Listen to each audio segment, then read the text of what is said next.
So this is basically a revision video for everything coming on the Single Science Biology paper. Now the paper is actually happening tomorrow, so I guess perfect timing. A few days back, we asked you guys through Instagram what topics you found hardest. So this is basically a compilation for our videos, but focusing only on the important parts.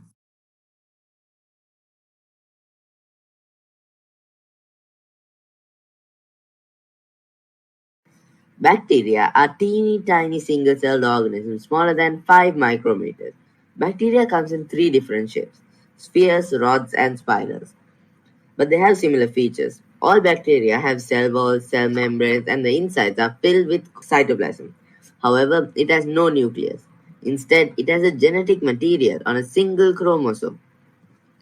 All viruses are parasites. This means they can only reproduce inside living cells. A virus, which is only 0.01 micrometers, is not made of cells. They have no nucleus or cytoplasm and is composed of a core of genetic material surrounded by a protein core. Viruses don't feed, respire, excrete, move, grow, or respond. They only reproduce, and that also parasitically. This leads us to think that they are not living organisms at all. So we're going to start off with carbohydrates. Carbohydrates contain the elements carbon, hydrogen, and oxygen. Take glucose for example. It has the chemical formula of C6H12O6. This means that there is 6 carbon, 12 hydrogen, and 6 oxygen atoms. The hydrate part refers to hydrogen and oxygen being in a 2:1 ratio. There are many carbohydrate molecules, such as fructose, and when simple sugar molecules are joined together in pairs, they are known as double sugars, such as sucrose. Starch is a polymer or chain of glucose subunits. Another polymer of glucose is cellulose, which make plant walls. Animal cells store energy in the form of glycogen, which is a polymer of glucose and found in tissues such as liver and muscle. Proteins are also polymers. Proteins are made from 20 different subunits called amino acids. Amino acids contain 4 elements: carbon, hydrogen, oxygen, and nitrogen. 2 of the amino acids contain sulfur too. Amino acids are linked together in long chains, usually folded up or twisted into spirals. The protein's shape plays an important role in carrying out its function, while the order of amino acid decides the protein's shape. Next is lipids. They contain the elements carbon, hydrogen, and oxygen. And if you notice, it's the same elements as carbohydrates. So meat such as beef or lamb contain tristearine, a fat which has the formula C51H98O6. Like all animal fat, this is a solid at room temperature, but melts if you warm it. Plant lipids or oils are usually liquid at room temperature. Lipids are made of glycerol and fatty acids. Glycerol or glycerine is an oily liquid used in cosmetics. So in lipids, one glycerol molecule is joined to 3 fatty acid molecules.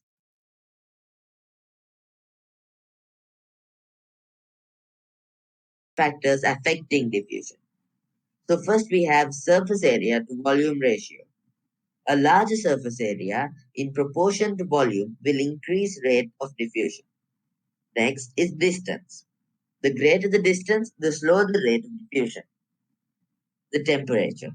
Diffusion is faster at higher temperatures and concentration gradient. So if there is a big difference in concentration or steep concentration gradient, there will be faster diffusion.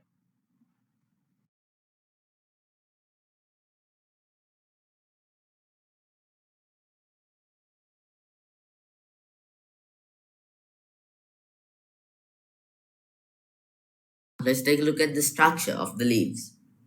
Inside the leaf are layers of cells with different functions. The 2 outer layers of cells, the upper and lower epidermis, have few chloroplasts and are covered by a thin layer of waxy material called cuticle, which reduces water loss by evaporation and acts as a barrier to disease-causing microorganisms. The lower epidermis has many holes or pores called stomata. Usually the upper epidermis contains fewer or no stomata. The stomata allows carbon dioxide to diffuse into the leaf and allows oxygen and water vapor to diffuse out. In the middle of the leaf are 2 layers of photosynthetic cells, called the mesophyll. Below the epidermis is the palisade mesophyll layer. This is a tissue made of long, narrow cells, each containing hundreds of chloroplasts. It is the main site of photosynthesis. Below the palisade layer is a tissue made of more rounded, loosely packed cells with air spaces between them, called the spongy mesophyll layer. These cells also photosynthesis, but have fewer chloroplasts than the palisade cells. Water and mineral ions are supplied to the leaf by vessels in a tissue called the xylem. This consists of non-living hollow tubes forming a continuous transport system throughout the plant. Water is absorbed by the roots and passes through the stem and through the veins in the leaves. The products of photosynthesis, such as sugars, are carried away from the mesophyll cell by another transport system, the phloem. Phloem contains living cells from continuous tubes. It supplies all parts of the plant so that tissues and organs that cannot make their own food can receive products from photosynthesis.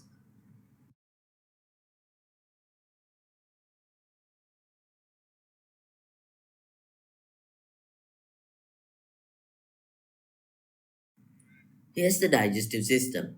The mouth, the stomach, and the duodenum break down the food using enzymes. The ileum completes digestion and absorbs the digested food.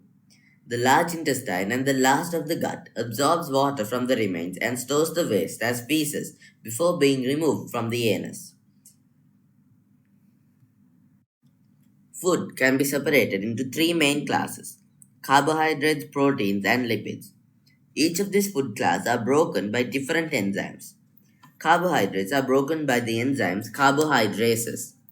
Some examples of carbohydrates include amylase and maltase. These enzymes originate from the salivary glands, pancreas, and the wall of the small intestine. Proteins are broken down by enzymes called proteases. Some protease enzymes include pepsin, trypsin, and peptidases. These enzymes originate from the stomach wall, pancreas, and the wall of the small intestine. Lipids are broken down by lipases. These originate from the pancreas.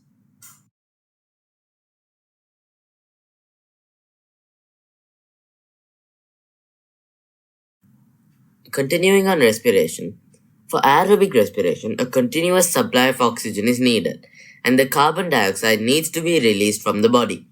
Breathing is the mechanism that moves air in and out of the lungs, allowing gas exchange to take place. First, we'll take a look at the structure of the gas exchange system. You can find the lungs in the chest, enclosed by the rib cage and diaphragm. The diaphragm and the rib cage is what controls the movement of air in and out of the lungs. We will discuss more about this later in the video. Next to the ribs are two sets of muscles called the intercostal muscles. The diaphragm, shaped like a shallow dome, separates the thorax from the abdomen. The diaphragm has a fibrous middle part, the roof of the dome, and muscular edges. The air passages in the lungs are called bronchial tree since they have many branches. Now let's take a look at the gas exchange system and how it works. When we breathe in, some air enters our nose or mouth and passes down the trachea or the windpipe. The trachea splits into two tubes called the bronchi, with one leading to each lung. Each bronchus is divided into smaller and smaller tubes called bronchioles, which eventually ends at a microscopic air sac called alveoli. It is here that gas exchange with the blood takes place.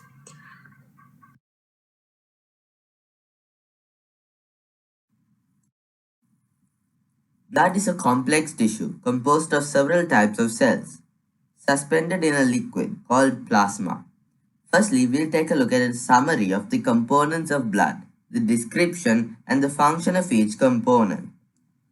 Plasma, the liquid part of blood, is mainly water. The function of the plasma is to carry the blood cells around the body, along with dissolved nutrients, hormones, carbon dioxide, and urea. Red blood cells are biconcave, disc-like cells with no nucleus. The function of these red blood cells is to transport oxygen, which is why they mainly contain hemoglobin, which loads oxygen in the lungs and unloads it elsewhere. White blood cells, lymphocytes, are roughly the same size as a red blood cell, but have a large nucleus. The purpose of lymphocytes is to produce antibodies to destroy microorganisms. Lymphocytes remain after the infection and provides immunity against a specific disease. White blood cells, phagocytes, are larger than red blood cells and have a large spherical nucleus. The function of phagocytes is to digest and destroy bacteria that infect the body. Platelets are fragments of other cells made in bone marrow. The function of platelets is to release chemicals to make blood clot in case of an injury. Let's take a deeper look at the red blood cells. Red blood cells are highly specialized cells that's only one function is to transport oxygen around the body. Red blood cells contain hemoglobin that combines with oxygen to form oxyhemoglobin. When the oxygen concentration outside the red blood cell is low, oxyhemoglobin will release the oxygen and turn back into hemoglobin. So when the red blood cells are in the lungs, they load oxygen, and when they pass through some other tissue, they unload the oxygen. Red blood cells do not have a nucleus, so that means more hemoglobin can be stored in each cell. Red blood cells have a high surface area to volume ratio, which gives a large area for diffusion, ensuring efficient exchange of oxygen. The main function of white blood cells is to protect the body against invasion by disease-causing microorganisms. The two main methods used by white blood cells are phagocytes and antibodies. We mentioned phagocytes before. Their main function is to destroy these pathogens. The way they do this is by changing shape to surround and enclose the microorganism with extension of the cytoplasm. Once the microorganism is trapped, enzymes are secreted, which breaks down the microorganism. Lymphocytes produce antibodies, which are soluble proteins that travel in plasma. These destroy pathogens by recognizing some chemicals called antigens on them. This is known as the immune response.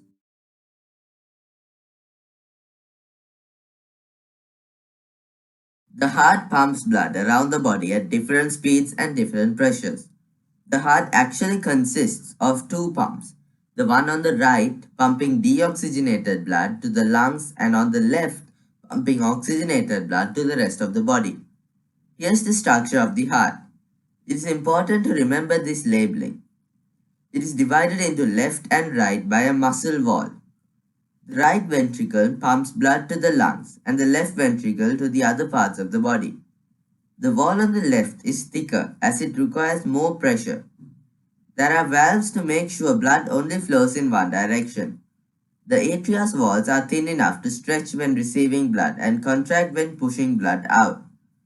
The heart muscle is different than other muscles as it can contract and relax continuously without being fatigued. The heart also has its own blood supply through coronary circulation. Let's take a deeper look into the blood vessels. Arteries carry blood from the heart to the organs. Due to high pressure, it has elastic tissues in the thick muscular walls. The thick walls control the blood flow. Veins carry blood from the organ to the heart. They have very low pressure, so the walls tend to be thinner and have less elastic tissue.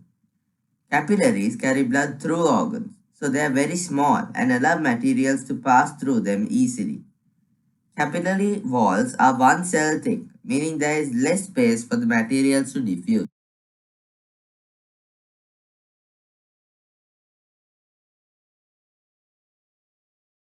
Plants that reproduce sexually produce gametes in their flowers. The stamen holds the anthers that produce the pollen grains, which are the male gametes. The ovaries contain the ovules that produce the ova or egg cells, the female gametes. For sexual reproduction to take place, the male gamete must be transferred to the female gamete. That happens during pollination. During pollination, pollen grains are transferred from the anther to the stigma. Self-pollination takes place if this occurs within the same flower. That is, if the pollen travels from the anther of one flower to the stigma of the same flower. Cross-pollination occurs if the grains are transferred to a different flower. Pollination could occur by wind or insects. Wind-pollinated plants have flowers with a different structure to insect-pollinated flowers. Here's a picture comparison. Insect-pollinated flowers have stamens enclosed within the flower so that the insect makes contact with the flower. Their stigmas are sticky to make sure that the pollen grains attach to the insect and it is enclosed so that the insect makes contact. The flowers have large, brightly colored petals to attract insects. These flowers also have nectar and their pollen are large and sticky to stick to the insect's body. Wind-pollinated flowers have very different structures. Their stamens are exposed for the wind to blow their pollen. The stigmas are feathery to catch pollen grains from the wind and are exposed. They have small green petals and no nectar. The pollen grains are small, smooth grains that are easy to carry in the wind. For fertilization to take place, the nucleus of the male gamete, the pollen grain, must fuse with the nucleus of the female gamete, the egg cell. So for this to happen, once the pollen lands on the stigma, the grain grows a tube down the style of the flower. The nucleus of the male gamete moves to the tip of the tube, which finally will reach the egg cell. Here,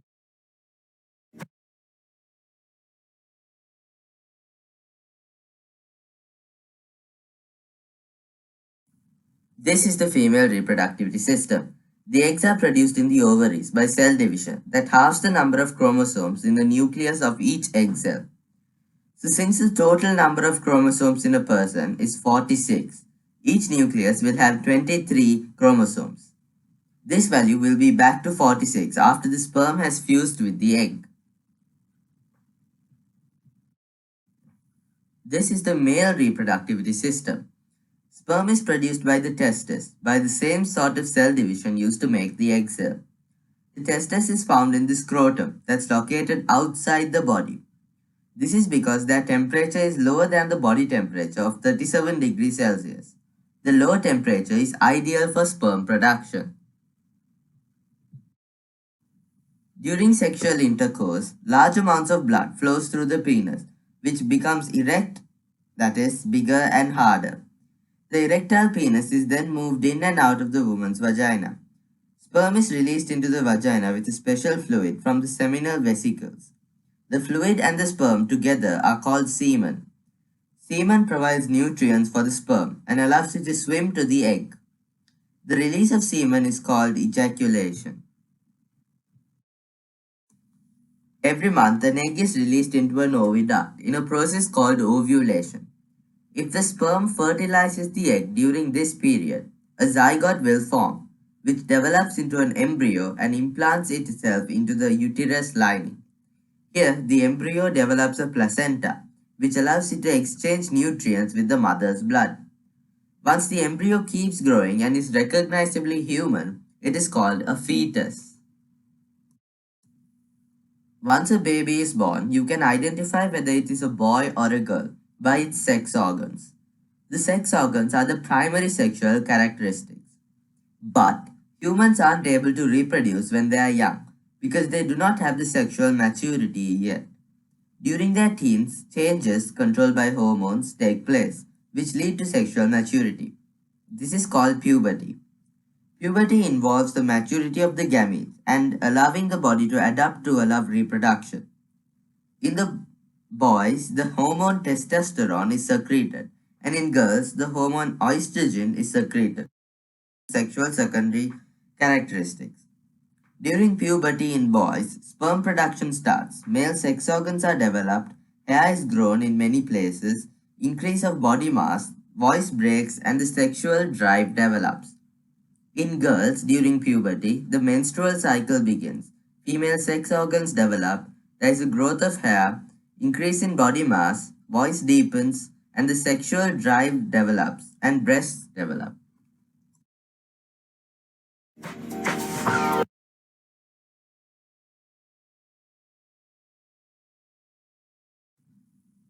Evolution means that species are not fixed in their form, but change over time. English biologist Charles Darwin proposed that the mechanism for this evolution was natural selection. How did he come to this conclusion? In 1831, Darwin went on a 5-year trip on a ship called the HMS Beagle. There, he made many observations on the species and collected hundreds of specimens. At the end of the trip, Darwin had made three key observations. 1. Organisms produce more offspring than are needed to replace them. For example, one salmon lays over 5 million eggs. Despite this, the population of the species remained the same. And 3. Members of the same species show genetic variation. From this, Darwin deduced that there is a struggle for existence, meaning there must be competition within the same species, and that if some of the offspring survive and some don't, only the best adapted organisms will survive to reproduce. If we look closer into his deductions, Darwin says only the best adapted organism will survive to reproduce, meaning the characteristics that give the organism a higher chance of survival will be passed on to the next generation. So the next generation would have more of the well adapted type and less of the poorly adapted type. This will be repeated every generation. This is the process of evolution. Let's look at an example of natural selection. Polar bears are said to have evolved from brown bears.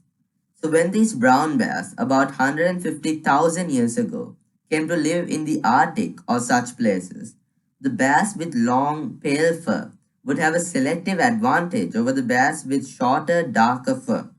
Bears without the long, pale fur genes are more likely to die from cold or lack of food. This means well-adapted bears would reproduce with each other and pass on the genes.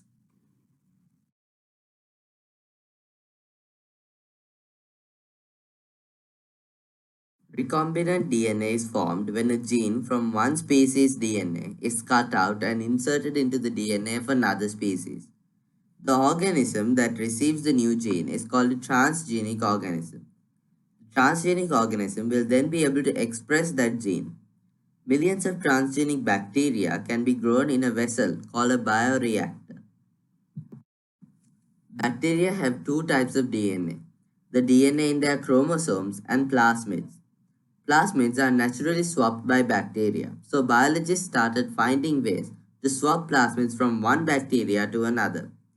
Then scientists discovered two types of enzymes, restriction enzymes that cut DNA at different or specific points, and ligases that join the cut ends of the DNA molecules.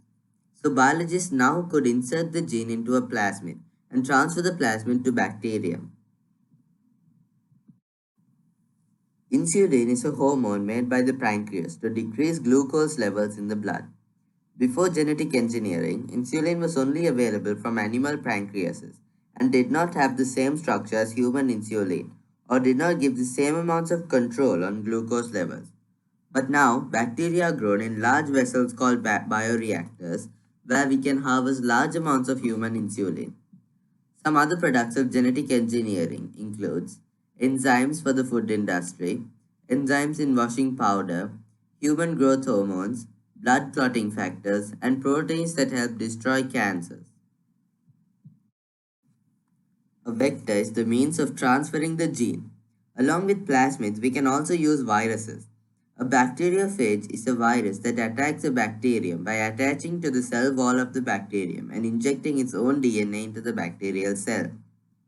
So biologists figured if another gene is inserted into the virus's DNA, the viruses will inject it into the bacterium as well. Although most genetic engineering takes place with plasmids, there has been an increase in the usage of bacteriophages as well. Bacteria only has one cell, so gene transfer happens between one cell to another. But plants have billions of cells, and to genetically modify a plant, all cells must receive the gene. So the two steps when it comes to genetically modified plants is 1. Introducing the new gene into plant cells, and 2. Producing a new plant from a few cells. After scientists discovered bacterium, a soil bacterium that inserts its plasmids into cells, scientists had found a vector for the gene transfer. However, this technique would not work for all plants like cereals. So scientists invented a gene gun that fires tiny gold pellets coated with DNA to be transferred. The gene can be used to genetically modify cereal plants, tobacco, carrots, apple, and more. Plants have been genetically engineered to have longer shelf lives, to be resistant to weed killers, use genes from Arctic fish to make plants frost resistant, and more. Gene guns have been used to produce golden rice. Golden rice has three additional genes, two from daffodils and one from a bacterium. This allows the rice to make beta carotene, which is converted into vitamin A when eating.